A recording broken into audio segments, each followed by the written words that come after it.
don't think people understand the true significance of what's going on at Williams. That Alex Albon might have had it good for too long and is now fighting for his life. And that his teammate will strive to drive for glory. Of course, you might be thinking that I'm buying into the hype a little bit too much here, that it's only because Franco Colapinto is trending on social media, and that he might be considered overrated by some, and that Alex shouldn't have anything to worry about, since he is pretty much installed with Williams and is part of the furniture. But I would like to respectfully disagree. I am very much aware of the contributions that Alex Albon has brought the team, and effectively given them the bastion in which to be inspired from for the last couple of years, right when Williams really needed it. But we really have to take a step back and realise that over the last couple of years, Alex hasn't exactly been challenged, after having a year and a bit being challenged by Max Verstappen. And now we get this young whiz kid from Argentina really starting to show elements of Verstappen potential, and then we all remember the radio message of Alex and being raced so hard, and it does make us think a little bit. The impact that this driver has had, Franco, is probably even greater than that of one Oscar Piastri, my boy, simply for the fact that it was completely unexpected, and it was done on a team that nobody expected to be able to offer him much of anything, especially substantial points. Now, to be fair, in the first few races that Oscar Piastri was a Formula 1 driver, they weren't much to write about. It was only 18 months ago that in Bahrain, McLaren were effectively dead last. How things have changed since then. But why I think Colapinto's impact might be even bigger than Piastri's is that when you compare the two drivers' junior careers, it's chalk and cheese. Oscar was a back-to-back champion, whereas Franco was good, but his path to Formula 1 wasn't paved with championships, its only crown coming from the 2019 Spanish F4 season. But all of that has been effectively rendered irrelevant. Franco has shown us that, yes, he is capable of driving an F1 car and actually battling with an F1 car competently amongst some of the seasoned veterans of the sport. And it really goes to show that the theory that I had that sometimes junior drivers who are really good back there don't quite fit in with Formula 1 could actually work the other way around. Sometimes a driver in the junior categories might be okay, but when given a chance in a Formula 1 car, they can actually excel and thrive, and it really suits them. That's the case for Colapinto. In the case of Sargent, he was good in his junior career, but in Formula 1, just didn't quite work out for him. And I feel so strongly about this, I'm actually putting my predictions video for the Mexico City Grand Prix on hold for tomorrow, so be sure to subscribe for when I drop my top 5 predictions for this race, since we're in the middle of a triple header. Because in my honest opinion, Alex Albon should be quaking in his boots. I know, I did a video about this topic a few weeks back. What has changed since then? Well, we were all waiting for F1 to return back then, and all before what happened at Austin occurred.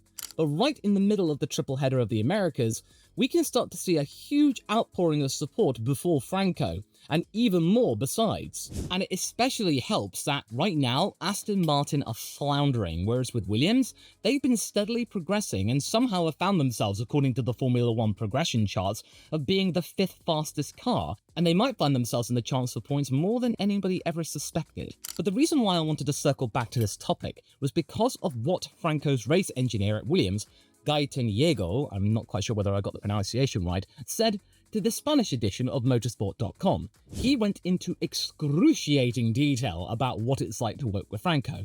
I'll leave a link to it in the pinned comment, by the way, for all of the quotes if you're interested. And let's take note that all of this was said around about the time of sprint qualifying before the Austin Grand Prix, which will serve to boost his stock even more. So allow me to give you a brief smattering of what Diego said about Colapinto. It's quite interesting right here. Ahem. He's definitely improved a lot. I think you can see that when you come in on a Friday. There'll always be a big step between what he does on a Friday on a full race weekend and what he does on Saturday and Sunday, and that's because all the work is done in the background, and what we tell him as feedback is always to understand what to do on a Sunday in the race compared to FP2 with a lot of fuel, for example. There are 6 races left, well 5 now. He's going to have a lot of driving time. We'll have stopped bringing upgrades and developments to the car by then. So in a way, we'll have a stable car and a stable platform to work on. And you could see that already during the Monza weekend, but in Baku and Singapore, it was even a step further. So I think he really accelerated the learning on how to work within Formula 1, and I think he's already achieving a pretty high level of understanding on how to best use the people around him to be faster. And that is probably one of the reasons why he is fast.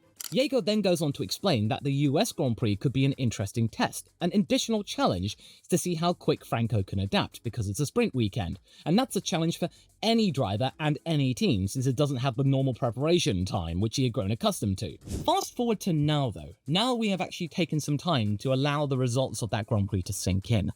Has Franco Colapinto succeeded in adapting to a sprint weekend?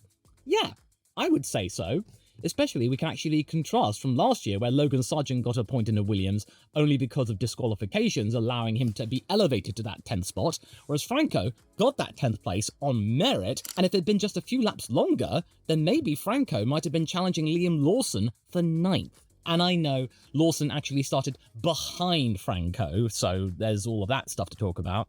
But it just makes me really want to see Lawson and Colapinto go toe-to-toe with each other over the course of an entire race. That would be really, really spicy, wouldn't it? And also, Franco gave the team supposedly their best ever sprint qualifying position, whilst Alex had a far more tumultuous weekend. And that would give you an indication that out of the two drivers, the younger was the better driver around Austin. And I also find it mildly amusing that both Williams drivers were vexed by one Esteban Ocon, albeit for different reasons. As we all know, Alex and he had a tangle, which meant that the Thai driver sustained damage, so that didn't help his situation.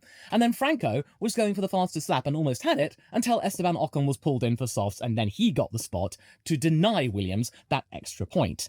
And that point is something I wish to illustrate as to why Franco was by far the better driver, and this was meant to be the original purpose of the fastest lap point before it suddenly became a tool for the big teams. Let me make this really clear. The fastest lap point was about to go to a Williams and not to Albon.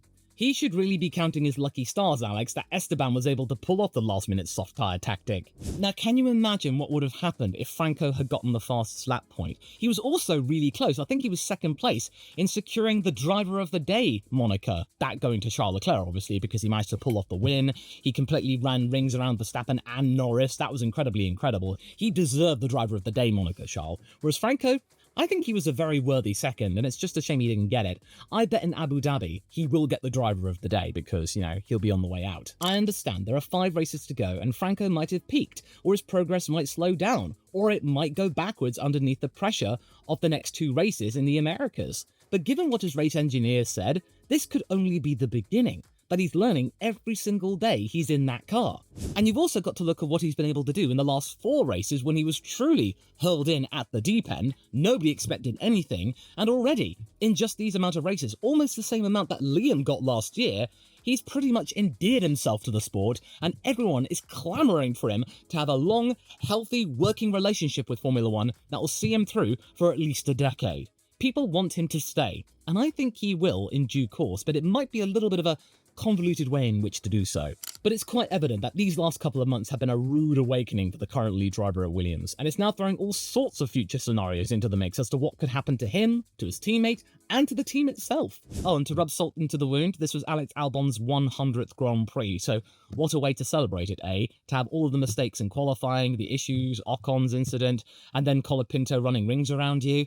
And by the way, the headlines that Williams said that Alex was 100 not out, that's not strictly true, because I know my parlour around cricket because I used to be a cricket scorer at one of my old schools. And yeah, technically, he was out throughout the 2021 season. But the most obvious consequence of Colapinto's performance is that everyone is talking about him and not Albon. There is nothing exciting going on with the Thai driver. No amount of cat pictures can save his lot in making him more popular than Franco at the moment, despite all of the efforts that he'd undertaken in helping Williams get back on its feet over the last few years, after a very uncertain period in the team's history, and that being completely thrown to the wayside?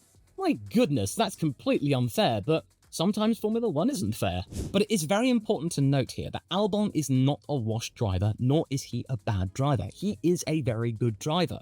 He was showing his own against Max Verstappen. He didn't completely flounder, not nearly as much as what Gasly did when he was around Max's teammate. And Alex has been a really positive and calming influence for that team, a bastion in which the team can circle around and help get itself back on track. And now with James Vowles there, the future of Williams is looking very, very bright, especially with the news that Doralton Capital has injected yet more money in terms of capital and stock into the operation, and now has actually given it its biggest single injection ever, close to around about £100 million, which is a very big deal. Doralton has spent nearly $500 million on the Williams operation and is not showing any signs of slowing down its investment. In fact, it's giving the team more money. And it really helped considering that Williams had an operational loss last year, and it was quite a big one. By the way, it's not frittering the cash away, it's refreshing its facilities, it's doing all of that stuff to get it back in touch with the other teams. Clearly, the venture capital firm is really excited to see where this team could go, their investment, their lead one at that, as they prepare for the 2026 season under VALS. And I'm pretty certain that the goodwill manifested by the appointment of Franco Colapinto, as well as Franco's interactions with the F1 fans themselves, and his quest to get into Formula 1 proving to be remarkably resonant and compelling with the general public, it reminds me of that one sequence from The Simpsons with the cute lamb, which is Franco. You know the one, Alex walks in as the mutton, and then Homer's just, "Out of the way, you!" Aww. It's quite obvious that James Vowles is absolutely smitten with the kid, as is the entire grid, and in just this short space of time, Franco has completely gained the respect of pretty much every single driver out there. The complete opposite of what Nikita Mazepin did, annoying every single driver on the grid, and Liam Lawson now having his beef with Fernando Alonso, which is just as random as Carlos Sainz having beef with Oscar Piastri. I don't know what Franco's doing, but what he's doing is working completely. But then there might be other reasons why he could be going to another team that isn't Williams or Sauber. There are rumours, which should be taken with a pound of salt by the way, that other teams might be interested in securing the young driver's services. Now some people are speculating, according to this article that I'm sharing with you, that Tom Coronel was asked by Colapinto's manager for the number of Helmut Marko at Red Bull. Might we see a repeat of what happened in 2022, where a Williams racing driver got appointed to a Red Bull-backed team, and then look how that turned out? Now, no disrespect to Nick de Vries, by the way, because he is a very good driver. He's showing his own with the likes of Toyota. He's doing really well there, much better than what he did in F1. It was just simply a mismatch with the AlphaTauri operation. I knew it wasn't going to work. It just seemed really odd and random. It wasn't one of Marco's best decisions. Again, you should not take these rumours entirely seriously. It's fun to speculate on and conject, but they are just that. Rumours. So you gotta just remember that. But it's nice to actually have Franco involved with these kind of rumours, that he's being considered for such big named teams. But it also really illustrates that Alex is really having a bad time, because remember just a few months ago when Lewis Hamilton announced that he was going to Ferrari, that everyone was speculating about who could be driving at Mercedes and replacing him? Albon was mentioned a few times, but that didn't really amount to anything. And that was one of his biggest opportunities to be back up there with the front-running drivers, and it completely slipped him by. Him then kind of pivoting towards wanting to be remaining with Williams in the long term. And I know, this in of itself is speculation, but it really is pointing to the idea that maybe the next group of drivers that might have actually had their time in F1 and should be put out to pasture could be involving Albon, like this year has been with Bottas, Magnussen and Zhou. It's just really not been going for those three drivers in terms of public relations, and I fear that Albon might be headed toward that next crop of drivers that people might be clamouring to want removed for new talent to come in. And with each passing race, the evidence for him getting a full season in F1 becomes greater. But I don't think that should come with a seat at the Sauber team, and here's why. Now, considering the amount of good press that Franco Colapinto has generated for the Williams team after a really bad opening parts of the season where everything was going wrong for Williams looked like the bad guys, James Vowles, all the goodwill he had from 2023 was completely purged because of the way Logan Sargent was managed, they managed to actually steady that ship and now get back on an even keel, and now everybody loves Williams again. Do you really think that that team's going to want to just send Franco off to another team? I don't think so. And even though James Vowles is saying that he's trying his best to give him a slot at another team, I'm pretty sure that he would be okay with the idea of him not getting those seats at either vcarb or Sauber, as the rumours might be suggesting. Again, going back to the whole thing about Colapinto's manager supposedly contacting Marco or maybe other managers, that maybe Franco might be better suited to just remain within the confines of Oxfordshire and be right at the heart of all of the internal gossip and the machinations that happen when Carlos Sainz rocks up to that facility at the beginning of the new year, and when development of the 2026 car can resume, because for about a year or so at this point, development on the new era of Formula 1 had been halted to prevent costs from completely and utterly spiralling. And also, what would be the point? What would Franco get from a season over at Sauber? Yes, I've said in the past that being in F1 at all is better than not being in F1, but given what is going on at Sauber as it continues to generate into Audi for 2026, Is that environment suitable for a young driver that is not familiar with the likes of Mattia Binotto? Now, even though I have confidence that Binotto will be able to do something positive for that team, like he was able to turn Ferrari around after the shock of 2020, I do feel like that environment is not suitable for Franco since he is a bit of an outsider. Sure, he's a very spicy and interesting flavour and could provide Sauber with some really good positive headlines because everyone knows how little of that Sauber has right now. I just feel like it's not conducive nor is practical, because the drivers that Sauber might be courting are completely different and will be within the wheelhouse of Binotto. Binotto's not familiar with Colapinto. It's all of the stuff that we're seeing with the FP1 allocations with Robert Schwartzman. That being completely random. Where did he come from? Oh yes, because Binotto was involved with the Ferrari Driver Academy, and Schwartzman was touted to be a Ferrari F1 driver in the future, or a Haas substitution, like with Mick Schumacher. But at the same time, Sauber is completely running roughshod over its existing driver, Teo Pourchaire. Why isn't he getting a chance? Oh, that's right. As Teo said many times, he doesn't come with money, whereas Robert comes with Ferrari backing. And that is still important at Sauber before it becomes fully Audi. That is just such a crying shame after all the stuff that Teo has been through. And considering that he was the linchpin, the centerpiece of the Sauber Academy, Sauber spent millions on his development, millions of dollars spent on him to get that championship in F2 in 2023, that money has essentially been turned to vapor, that it doesn't matter? Seriously, Teo deserves a chance, but, well, of course that's not going to happen because Binotto's now in charge and he's got other ideas in mind. So considering how much competition there might be at that Sauber seat and the entire way and direction that team is headed, I really don't think it's healthy or practical for Colapinto to be there. He would be there as a temporary solution, a stopgap.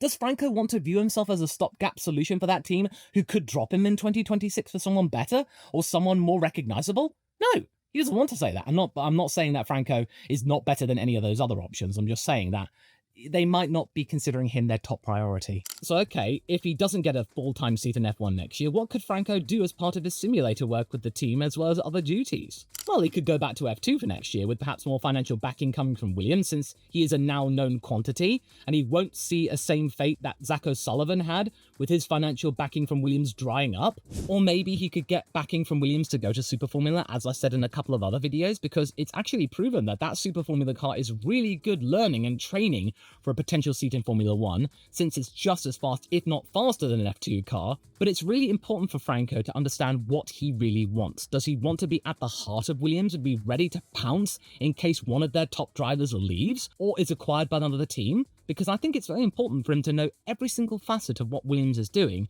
instead of being on the outside, because he will be contracted to another team and it might be a little bit complicated in getting it out of that contract and then back in at Williams, and then maybe it might be too late. But one thing is for certain, Williams is a meritocracy of the highest order, and James Vowles is keen to establish the team as a regular point scorer in 2026, when the hierarchy of teams could be turned on its head. And given what's happened thus far, as Williams is still going through that transformation process, Franco has really stated his claim to a seat. He's only 21. The future of Williams could be him, as well as with the experience and knowledge of Carlos Sainz, what he's been able to learn at Ferrari. Alex Albon, he himself is approaching 30. He's already given so much to Williams. What more can he give the team? And I know you might be an Alex Albon fan out there. You might be completely lambasting me in the comments or something like that, taking too much glee or something like that for Alex's situation. But we do have to look at the reality that Alex has not really been tested over at Williams and has not really had a suitable candidate or rival up until Franco arrived. And now Carlos is coming in, somebody who's competed with Charles Leclerc and in some cases has actually come out the better driver on some weekends. And also, McLaren got their first podium courtesy of Carlos Sainz while he was their team leader and helping turning them around, and look where they are right now. Carlos contributed a lot to McLaren, and he could contribute a lot to Williams, now gaining even more knowledge at the Scuderia. And you've also got to understand that he's been able to charm F1 fans and his team. He's scored points in his first handful of races. He's been able to have on-track battles cleanly with seasoned veterans, having gained the respect of Checo on 2 occasions now, which will seriously give him a boost in fans in Mexico. All of the negativity surrounding Williams regarding Logan Sargent's dumping, no, that's been completely forgotten now. And again, Carlos Sainz will be coming with a wealth of knowledge from Ferrari as they're transforming themselves under Fred Vasseur. Franco would do well in ingratiating himself with the Spaniard, and it will really help considering that they speak in a similar language that isn't English. I believe that Franco thinks that Williams is his future, and that if he has to sit out 2025 as their reserve driver and do some other things other than simulator work in 2026 preparation, then so be it. He could learn from the team as it continues to regenerate and be right there as it happens on the ground floor. That could be extremely vital. Just going to another team for the sake of it might not be really conducive for his overall continued professional development. If he can have that continuity of being around Williams as it becomes a completely different entity in a couple of years, Williams could be a competitive midfield involved team, or maybe right on the edge of the front-running teams, because again, the hierarchy could completely change. You recall back in 2009 with the whole double diffuser situation? Williams was one of those teams that came up with that solution, and they were competitive at the beginning of it. But unfortunately, they didn't have the funding in which to maintain that form, and they completely flopped until Pastor Maldonado gave them that win in 2012. And say what you will about that, the fact is though, that was a really welcome bit of silverware. The difference here now is that Williams are headed toward a brand new season. They could innovate, but now they've got the financial backing in which to sustain it. Williams could be a really interesting prospect in a few years' time, and Franco is still young, and he could be right there in the pound seat alongside Carlos. They could make magic together, as well as all of the magic that James and Carlos have manifested already. And seriously, those two should really get a room. And now I believe James might want to get a room and get into bed with Franco, because he's opening up an entire market that has been remaining dormant for years, ever since Felipe Massa disappeared. The South American market is proving to be extremely passionate, and it just makes me really sad that I don't understand Spanish, because supposedly the interviews that Franco is giving to Spanish-speaking publications and news sites and channels is completely off the wall and insanely amusing and fascinating and illuminating, much more interesting than what we get in English-speaking media. I want to see all of that. I want to understand what he's saying. But it's not all doom and gloom for Alex. Conversely, should Sainz not gel well with the team, or the car doesn't deliver by the time that supposed exit clause comes around at the end of 2026, Franco could slip into his seat, and then Albon will be stuck with him as a teammate for the foreseeable future then. And I know that people don't want to see Colapinto be consigned to the sidelines for a year, because there have been many examples in recent times that they could easily fade away from the headlines if they're not in a seat.